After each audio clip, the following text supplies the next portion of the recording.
سلامونه دوستانو. نن زه تاسو ته د کور میډیا له لارې دا درښایم چې څنګه کولی شو د اکبر ویبسایټ له لارې یو اعلان شوي بس ته اپلای وکړو. د هر څه څخه دمخې تاسو لومړی کور میډیا لایکس، شیر او سبسکرایب کړئ. لومړی باید د هر څه دمخه تاسو یو براوزر ولرئ چې په عموم کې په سمسنګ یا انډراید ټول موبایلونو کې کروم براوزر حتما شتون لري. نو کروم براوزر ته باید راشئ او دلته باید ولیکئ چې akbar.org. منتظر پاتې شئ چې اکبر ویبسایټ د براوزر له لارې خلاص شي. کله چې براوزر له لارې ویبسایټ خلاص شو نو تاسو چې دغلته پورته درې خطونه وینئ په دې به کلیک کړئ او جابس باندې به کلیک کړئ او جاب سنټر ته به لاړ شئ. په جاب سنټر کې تاسو چې هر ولایت غواړئ هغه دلته موجود دی. نو په هغه دغه آپشن له لارې تاسو کولی شئ ولایت انتخاب کړئ. مثلا که تاسو کابل انتخابوئ، کابل کې اعلان شوي بسونه تاسو ته ښایي، او که چیرې تاسو نور ولایتونه انتخابوئ نو نور ولایتونه هم شتون لري. د افغانستان 40 ولایته ټول په دې کې موجود دي. موږ راځو یو ولایت انتخابوو چې هغې لارې موږ باید خپله سی وي ولیږو، مثلا کونړ. منتظر پاتې کېږو چې کونړ خلاص شي.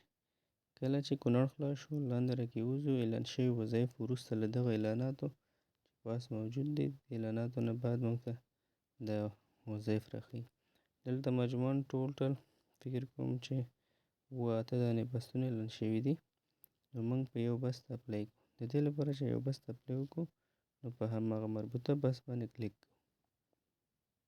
منتظر پاتې کېږو چې هغه بس خلاص شي. د دې ټول هغه کټګوري لولو چې جاب لوکیشن یې کونړ دی، نیشنلټي افغانان نیسي، کټګوري چې دغه یو پروګرام دی، امپلایمنټ چې دی فول ټایم دی، یعنې سهار نه تر مازدیګره پورې وظیفه دی. معاش یې د دوی د هغه د معاش د قانون مطابق دی. دغه ویکینسي نمبر دی، نمبر اف جابس 1 دانه دی. سیټي چې دی اسداباد او نرنګ کې دی. دغه دوه ځایونو کې وظیفه ده. ارګنایزیشن چې دی OCHR یا ارګنایزیشن آف کوارډینیشن آف هیومانیټرین ریلیف دی. 3 کلنه تجربه غواړي. د دې قرارداد 6 میاشتې دی او جنډر نارینه او ښځینه دواړه نیسي. ایجوکیشن لیسانس او یا هم ماسټر ته اړتیا لري. دغه وظیفه چې دی دغه اعلان شوی بس د 2 میاشتې 5 تاریخ باندې ختمیږي. په دغه برخه کې تاسو د دې ادارې په اړه معلومات لولئ چې دا څه اداره ده. جاب ډسکرپشن کې تاسو ته د دې په اړه د دې وظیفې په اړه معلومات درکوي، توضیحات درکوي.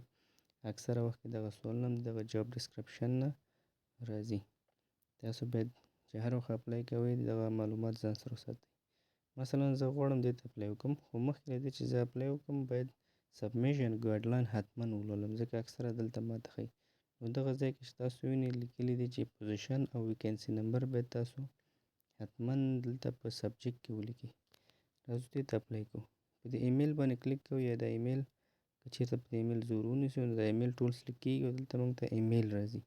نو ایمیل یا جیمیل باندې کلیک کوو. راځو دا مستقیم موږ جیمیل ته وړي. کله چې موږ جیمیل ته وړو بیرته بیا همدې صفحې ته راځو، لکه مخکې چې موږ ته ویلي پوزیشن او ویکینسي نمبر پکې ولیکئ. نو پاس راځو دغه پوزیشن کپي کوو. دا هم چې کپي کوو راځو دلته سبجیکټ کې دا پیسټ کوو. دا کار هم وکړو.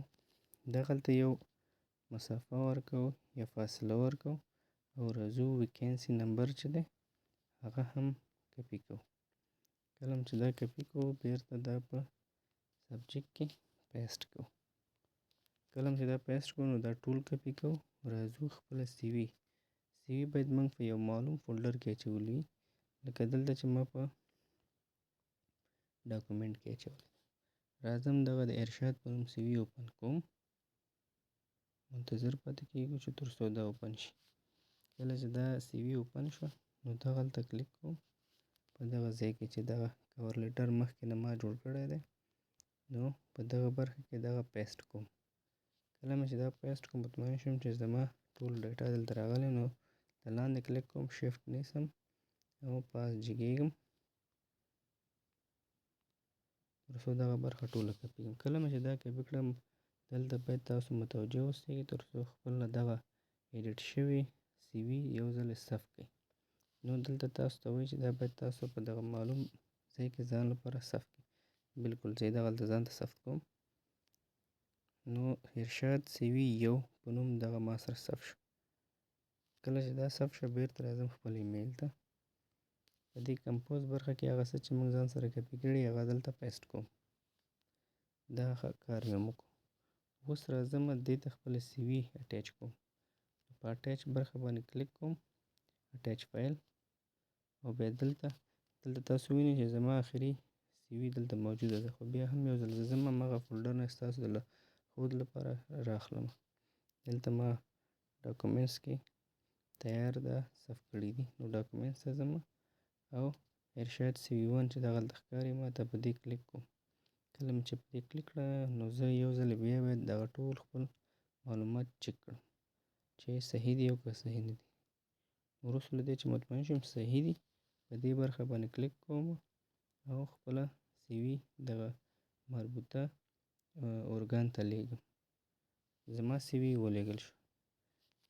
ډیره مننه ستاسو له توجه څخه. کور میډیا لایک، شیر او سبسکرایب کړئ. مننه.